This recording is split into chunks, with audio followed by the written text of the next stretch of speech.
और जिस तरह इस जंग के अंदर जब फील्ड मार्शल सईद आसिम मुनीर की क़यादत में भारत को मुंह तोड़ जवाब दिया गया, जिसमें ज़हीर अहमद बाबर सिद्धू साहब के शाहीनों ने उनके राफेल जहाज गिराए, जिस तरह naval chief admiral Naveed Ashraf साहब ने अपने पूरी नेवी को मुतहरिक किया,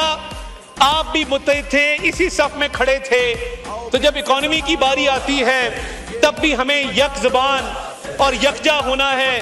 और इकोनॉमी को अब ये टेक ऑफ की तरफ जा रही है, हम स्टेबिलिटी से ग्रोथ की तरफ जा रहे हैं। इसमें आपका हिस्सा डलेगा तो तारीख हमेशा आपको याद करेगी कि आपने पाकिस्तान के इकोनॉमिक टेक ऑफ में अपना किरदार अदा किया था।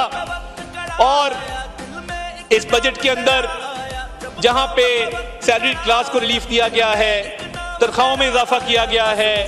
जहां पे ज़राअत के शोबे के अंदर मजीद जो है वो टैक्स नहीं लगने दिए गए, वहीं पे जो टैरिफ रिजीम आई है, जहां पे रॉ मटेरियल्स को इंपोर्ट करना अब आसान होगा हमारे इंडस्ट्रियलिस्ट के लिए कि उनका कॉस्ट ऑफ प्रोडक्शन नीचे जाएगा, वो खाम माल बाहर से मंगवाएंगे, उस पे इंपोर्ट ड्यूटी कम होगी और उसके साथ साथ ग्रोथ अचीव कर सकेंगे, उनकी कंपेटिटिवनेस बढ़ेगी, उनकी एफिशिएंसी बढ़ेगी और टैरिफ पॉलिसी से फायदा उठाते हुए वो एक्सपोर्ट करेंगे। ये वजीर आज़म का विजन था शहबाज शरीफ साहब का कि खाम माल सस्ता आएगा, कॉस्ट ऑफ प्रोडक्शन नीचे जाएगी, यहां से एक्सपोर्ट करने में आसानी होगी। तो ये इनकलाबी इक़दाम किए गए हैं जो मैं समझता हूं कि तारीख में पहली मर्तबा किए गए हैं। काश आप भी बजट डॉक्यूमेंट पढ़ के कोई ऐसी तजावीज़ देते जिससे इस मुल्क का फायदा होता।